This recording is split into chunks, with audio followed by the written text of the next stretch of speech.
আসসালামু আলাইকুম। Concept of C programming video টিউটোরিয়ালে আপনাদের স্বাগতম। আজ আমরা একটি গুরুত্বপূর্ণ টপিক নিয়ে আলোচনা করব, সেটা হচ্ছে লুপ। ফার্স্ট অফ অল আমাদের জানা দরকার যে আমরা সাধারণত লুপিং কেন করি। সাধারণত আমরা যখন একই কাজ পুনরাবৃত্তি করার প্রয়োজন হয়, অর্থাৎ আমরা একই কাজ বারবার করি, তো সেক্ষেত্রে আমাদের লুপিং এর প্রয়োজন হয়। সাপোজ আমাকে যদি 1 থেকে 50 পর্যন্ত প্রিন্ট করতে বলা হয়, তো সেক্ষেত্রে আমরা প্রথমে printf 1/n 2/n এভাবে হয়তো আমাকে 50 বার লিখতে হবে। তো সেটা অনেক সময় সাপেক্ষ কাজ। তো এই কাজটিকে সহজ করার উদ্দেশ্যে আমরা সাধারণত লুপিং করে থাকি। তো ফার্স্ট অফ অল আমাদের জানা দরকার লুপ মূলত কয় প্রকার। আমরা এখানে দেখতে পাচ্ছি লুপ মূলত there basically 3 types. First of all 1 is for, 2 is while and 3 is do while। তো আমরা মূলত ফর এবং হোয়াইল লুপ ইউজ করেই কাজগুলো করে থাকি। এখন আমরা ফর লুপ ইউজ করে কি করে 1 থেকে 50 অনেক সহজভাবে লেখা যায় সেটা দেখব। ঠিক আছে, আমরা শুরু করছি। প্রথমে আমি একটা পূর্ণ সংখ্যার ইন্টিজার নিয়ে নিচ্ছি, ইন্ট আই একটা পূর্ণ সংখ্যার ইন্টিজার নিয়ে নিলাম। তারপর আমি ফর লুপ স্টার্ট করছি। আমি প্রথমে লিখে ফেলি, তারপর ব্যাখ্যা করব। সাপোজ আমি এখানে লিখলাম i is equal to 1 semicolon,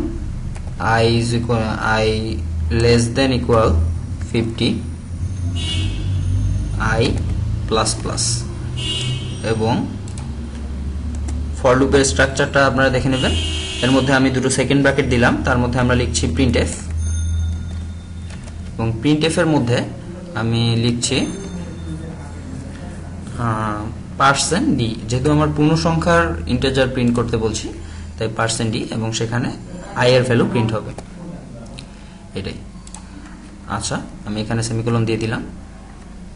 তো আমার কাজটা মোটামুটি শেষ। আমরা দেখি এটা রান হচ্ছে কিনা।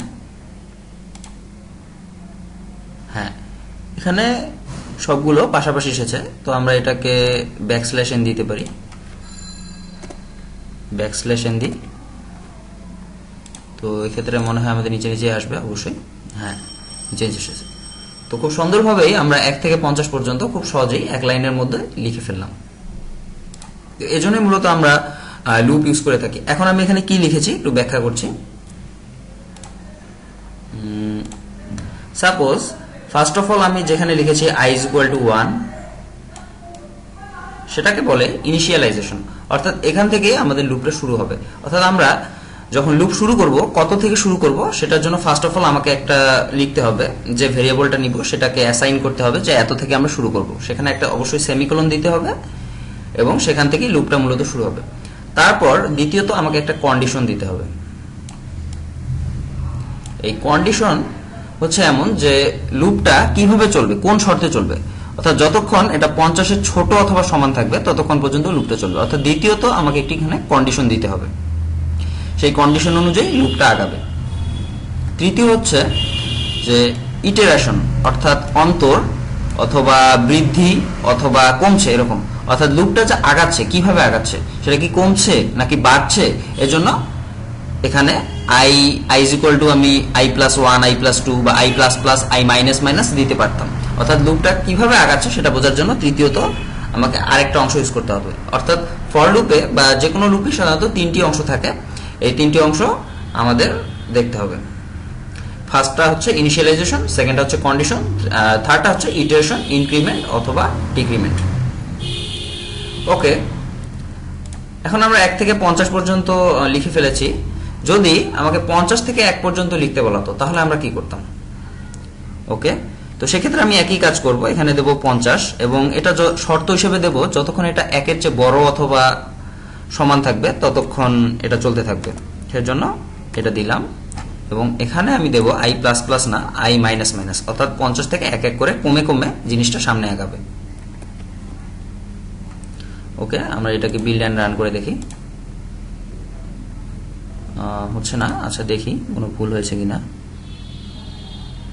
ও সরি, এটা যতক্ষণ 1-এর বেশি বড় থাকবে তত সেভাবে আগাবে। ওকে, আমরা এটাকে দেখি বিল্ড এন্ড রান করে। এখন হ্যাঁ, এখন আমরা দেখতে পাচ্ছি যে 50 থেকে 1 পর্যন্ত আগাচ্ছে।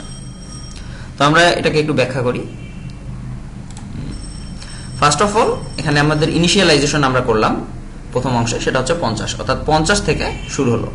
এবং দ্বিতীয় অংশে আমরা একটা শর্ত দিলাম যে এটা যতক্ষণ 1-এর থেকে বড় অথবা সমান থাকবে ততক্ষণ এই লুপটা চলতে থাকবে। এটা হচ্ছে আমাদের দ্বিতীয় অংশ, কন্ডিশন অর্থাৎ শর্ত। আর তৃতীয় অংশটা হচ্ছে ইনক্রিমেন্ট বা ডিক্রিমেন্ট, যেখানে আই মাইনাস মাইনাস মানে আমরা বুঝিয়ে দিয়েছি যে এক এক করে কমে সামনের দিকে আগাবে। তো এইটাই ছিল আমাদের মূলত ফর লুপের কাজ, এইভাবেই মূলত লুপ কাজ করে থাকে। এখন যদি আমি 1 থেকে 50 পর্যন্ত বিজোড় সংখ্যাগুলোকে দেখতে চাই, সেক্ষেত্রে আমি কি করব? আমি আবার শুরু করছি। i is equal to 1, i greater than equal এখানে আছে, এটা 50 পর্যন্তই চলবে। এটা লেস দেন ইকুয়াল আমি দিচ্ছি, যেহেতু 50-এর ছোট অথবা সমান যতক্ষণ থাকবে, যেহেতু 1 থেকে আমরা শুরু করলাম। আর এখানে আমি দিলাম i is equal to i plus 2। যেহেতু আমরা বেজোড় সংখ্যা চাচ্ছি, অর্থাৎ 1-এর সঙ্গে 2 যোগ হবে 3, তারপর 5, তারপর 7, এভাবে লুপটা আগাবে। অর্থাৎ ইনক্রিমেন্ট হিসাবে আমি i is equal to i plus 2 দিয়েছি এবং শর্ত ঠিক আগের মতোই রেখেছি, যেটা 50 পর্যন্ত চলবে। ওকে, আমরা দেখি হয় কিনা। Build and run. হ্যাঁ, আমরা 1 থেকে 50 পর্যন্ত বিজোড় সংখ্যাগুলো খুব সুন্দরভাবে দেখতে পাচ্ছি। 1, 3, 5, 7, 9, 11, 13, 15, 17, 19, 21, 23 সুন্দরভাবে। তো আমরা ফর লুপের কাজ শিখলাম। তো ফর লুপ মূলত কিভাবে কাজ করে, এখানে 3টে অংশ থাকে। ফার্স্ট অংশটা হচ্ছে ইনিশিয়ালাইজেশন, সেকেন্ড অংশ হচ্ছে কন্ডিশন, এবং থার্ড অংশ হচ্ছে ইটারেশন, ইনক্রিমেন্ট অথবা ডিক্রিমেন্ট। আমরা এই 3টে জিনিস মনে রাখলেই কাজটা খুব সুন্দরভাবে করতে পারবো। সো সকলকে ভিডিওটি দেখার জন্য ধন্যবাদ। আসসালামু আলাইকুম।